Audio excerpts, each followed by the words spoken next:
আসসালামু আলাইকুম বন্ধুরা, স্বাগত শেরিনের চ্যানেলে। আজকে দেখুন আমি খুব সুন্দর একটা রেসিপি নিয়ে চলে এসেছি। এটা কী শাক আপনারা কি জানেন? এটা চাল কুমড়ো শাক, মানে যেটা যে কুমড়োটা দিয়ে বড়ি দেওয়া যায় সেই শাকটা এটা। এই শাকটা কিন্তু খেতে দারুণ লাগে। এই শাকটা খেতে দারুণ লাগে। আপনারা যদি না খেয়ে থাকেন তা সেটা বলবেন। মাছ মাংস তো সবাই খায়, কিন্তু এই শাকটা গ্রামে কেমন সুন্দর করে সিম্পলভাবে রান্না করে সেটা কি আপনারা জানেন? দেখুন আমি আজকে রান্না করব কিভাবে। আর এই শাকটা এইভাবে কুটে নিতে হয়। এই চাল কুমড়ো শাকটা এত সুন্দর কচি ছিল, আঁশগুলো দেখুন কেমনভাবে সুন্দরভাবে উঠে যাচ্ছে। আমাদের দু চোখ ভরে স্বপ্ন আমরা দেখে যাই। প্রতিটা মানুষ স্বপ্ন দেখে। স্বপ্ন দেখাটা হচ্ছে মানুষের একটা আর্ট। স্বপ্ন না দেখলে মানুষ কোনোদিন এগোতে পারে না।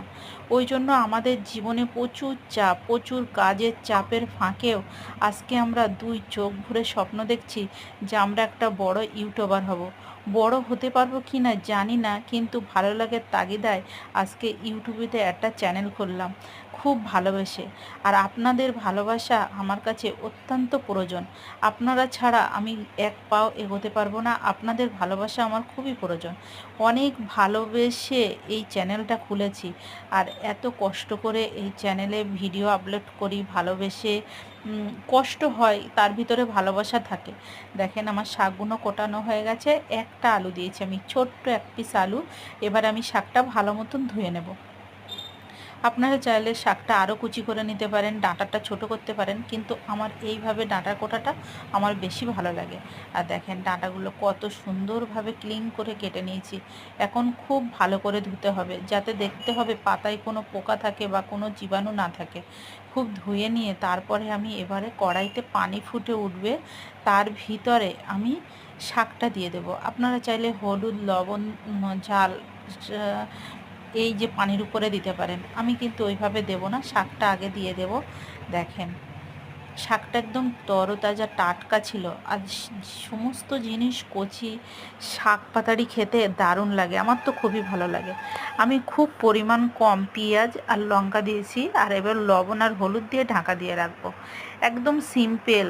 ছোটোবেলায় এরকম শাক রান্না করলেই তো মানে মানুষের দিন চলে যেত সারাদিন। এখন মানুষের এত এত এত খেতে পছন্দ করেন। এখন আমরা ছোটোবেলায় দেখেছি এত খাবার দাবার তখন ছিল না, তখন অল্পই ছিল। আর দেখেন আমার শাকটা ফুটে উঠেছে, আমি এবার একটু নাড়াচাড়া করে দেব। আমরা জীবনে মানুষ, অনেক মানুষ আছে যে চুপচাপ জীবন কাটিয়ে দিতে পারে, আবার অনেকে আছে এত চঞ্চলা, শুধু খালি যে খাওয়া দাওয়া সংসারের কাজ এইভাবে জীবনটা কাটাতে চায় না। তারা ডানা মেলে উঠতে চায়, মনে হয় যেন।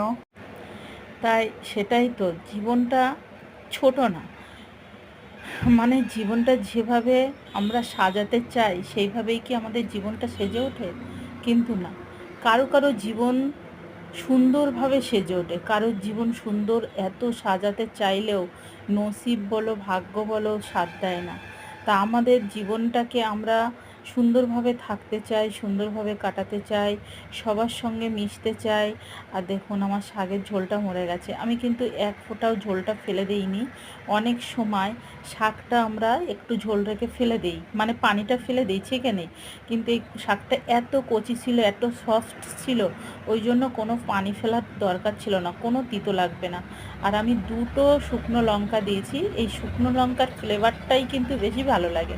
আর রসুন দিয়ে নিয়েছি 5-6 মানে কুচি করে নিয়েছি। কুচি করে নিয়ে এবারে আমার রসুনটা ভাজা হয়ে যাবে পুরো, মানে হাফ ভাজা হয়ে যাবে, লালচে বাদামি কালার হয়ে যাবে, আমি শাকটা দিয়ে দিয়েছি।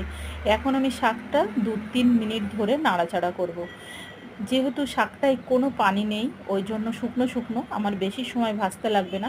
আর বেশি খড়খড়ে ভাজা হয়ে গেলে কিন্তু ভালো লাগবে না, এরকম থাকবে। এবার নামিয়ে নিতে হবে। আলহামদুলিল্লাহ আমার শাকটা হয়ে গেছে। আপনাদের সঙ্গে আজকে ভাবছিলাম অনেক গল্প করব, কিন্তু আমার রান্নাটা অনেক তাড়াতাড়ি শেষ হয়ে গেছে। কিছু করার নেই, ভিডিওটা অনেক ছোট করে নিয়ে আসলাম। আর কি বলবো, অনেক অনেক ভালোবাসা। আপনাদের ভালোবাসা ছাড়া এক এক পাও আমি চলতে পারবো না। আর বিশেষ করে আমার আল্লাহ পাকের ভালোবাসা, আল্লাহ পাক যে মানুষকে দান করেন, যেভাবে যেভাবে থাকতে সাহায্য করেন, সেই মানুষ সেইভাবেই থাকেন। দেখেন অনেক লোভনীয় হয়েছে না? এর সঙ্গে কি লাগবে বলুন তো? একটা পেঁয়াজ, আর কিছু না। আল্লাহ হাফেজ, ভালো থাকবেন, দোয়া করবেন।